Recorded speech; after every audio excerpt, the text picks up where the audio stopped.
Halo Sobat yang terkasih, berjumpa lagi bersama saya, Margareta Putri Fani, dalam pembelajaran pendidikan agama Katolik kelas 10.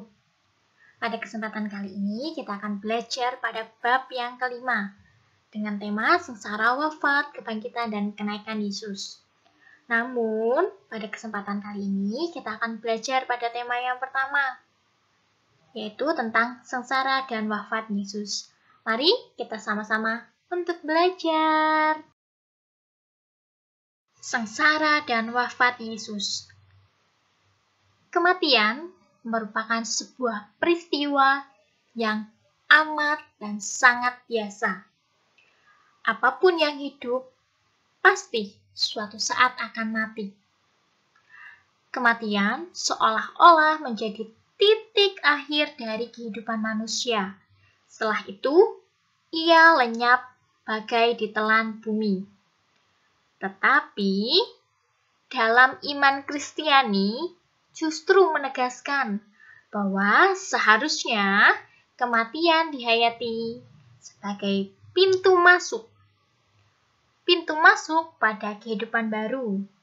Pintu masuk kepada kehidupan kekal bersama dengan Allah. Sengsara dan wafat Yesus merupakan sebuah tanda terbesar. Sebuah tanda terbesar dari kasih Allah kepada manusia.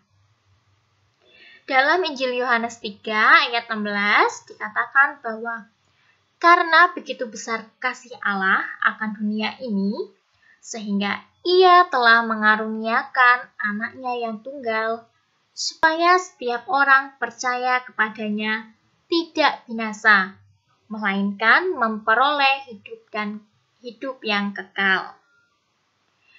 Dari Injil tersebut dikatakan bahwa Allah Bapa menyerahkan putranya untuk menderita dan wafat demi keselamatan manusia. Sengsara dan wafat Yesus juga merupakan sebuah tanda agung dari kerajaan Allah.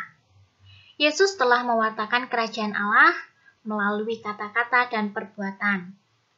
Yesus menyadari bahwa kesaksian yang paling kuat dalam mewartakan dan memperjuangkan kerajaan Allah ialah kesediaannya untuk mati demi kerajaan Allah yang diperjuangkannya.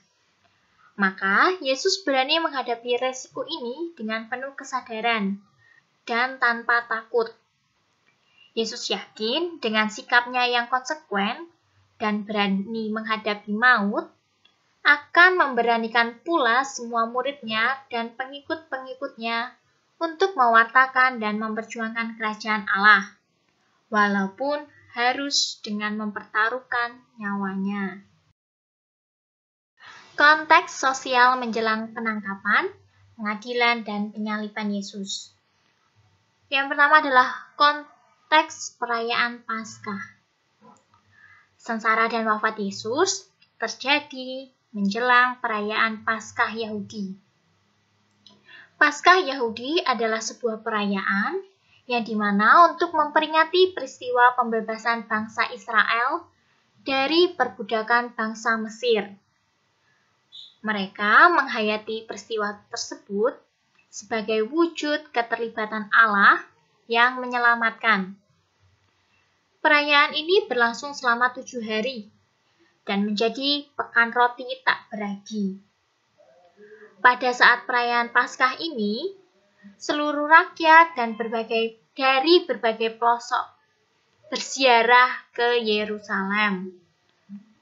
Menjelang perayaan Paskah Yahudi tersebut, Yesus dan para murid-muridnya juga pergi ke Yerusalem. Ketika Yesus memasuki kota Yerusalem, Yesus disambut sebagai raja, yaitu yang dimana kita kenal sebagai Minggu Palma. Kemudian pada malamnya, ia mengadakan perjamuan perpisahan bersama dengan para muridnya. Setelah selesai dengan perjamuan malam tersebut, Yesus berdoa di Taman Getsemani. Yesus berpesan kepada murid-muridnya agar berjaga-jagalah. Namun, para murid tertidur. Di Taman Getsemani lah Yesus ditangkap dan diadili. Pada keesokan harinya, Yesus disalibkan. Pemberontakan terhadap pemerintah Roma. Pada zaman Yesus, situasi Palestina tidaklah tentram.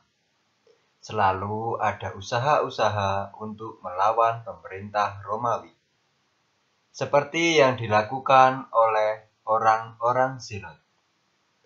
Hal ini menyebabkan tentara Romawi selalu siap siaga mengantisipasi kejadian serupa, terutama saat perayaan Paskah. Dan untuk menyenangkan orang-orang Yahudi, pemerintah Romawi mempunyai kebiasaan membebaskan tawanan pada hari Paskah. Kondisi semacam ini dimanfaatkan para pemuka agama Yahudi untuk menghukum Yesus. Mereka yang selama ini merasa terancam dengan pewartaan Yesus menyampaikan isu kepada pemerintah Romawi bahwa Yesus dan pengikutnya sebagai kelompok yang akan melakukan pemberontakan. Isu tersebut ditanggapi dengan menangkap Yesus ketika sedang berdoa di Taman Getsemani dan menghadapkan Yesus kepada Pontius Pilatus, Herodes, dan Kayafas. Walaupun tidak ditemukan kesalahan apapun, demi menjaga kehormatan, akhirnya mereka menjatuhkan hukum mati kepada Yesus, dan mereka pun membebaskan Barabas. Munculnya Mesias-Mesias palsu. Pada zaman Yesus, selain berkembang berbagai paham kerajaan Allah, muncul pula orang-orang yang mengaku diri sebagai Mesias. Antara lain Yudas dari Galilea dan Simon dari Barkoba. Kepada para muridnya, Yesus pernah mengingatkan agar berhati-hati. Waspadalah, supaya jangan ada orang yang menyesatkan kamu. Sebab banyak orang akan datang dengan memakai namaku dan berkata, "Akulah Mesias," dan mereka akan menyesatkan banyak orang. Dari Matius bab 24 ayat 4-5. Kehadiran mereka memunculkan kekhawatiran pemerintah Roma. Sebab biasanya kemunculan seorang Mesias, terutama yang bersifat politis, akan disusul adanya pemberontakan. Rupanya, pemerintah Romawi mengenal Yesus, dan mereka tidak menaruh kekhawatiran yang besar terhadap Yesus dibandingkan dengan Mesias lainnya. Hal itu terbukti dalam proses pengadilan. Mereka tidak menemukan kesalahan Yesus sedikit pun dan berusaha membebaskan Yesus. Pilatus mengetahui bahwa tindakan Yesus berkaitan dengan hidup keagamaan dan bukan politis.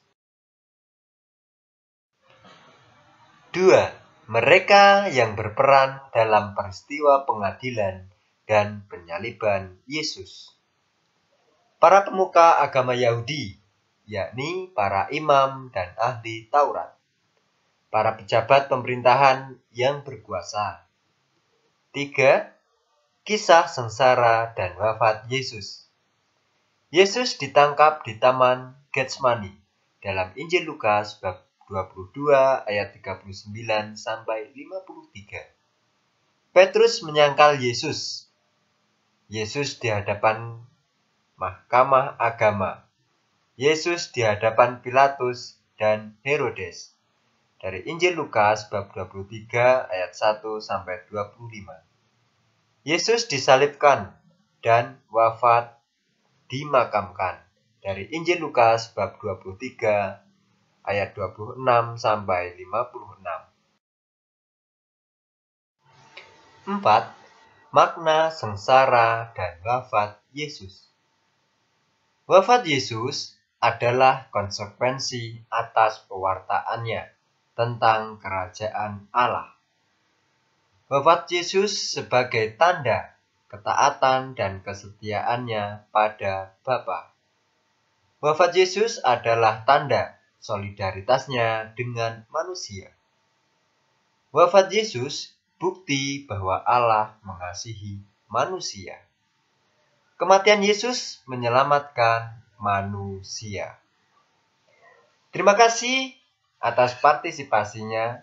Semoga materi yang kalian pelajari hari ini membawa berkat dan menjadi bekal kalian di masa depan. Sampai jumpa pada materi selanjutnya. Terima kasih.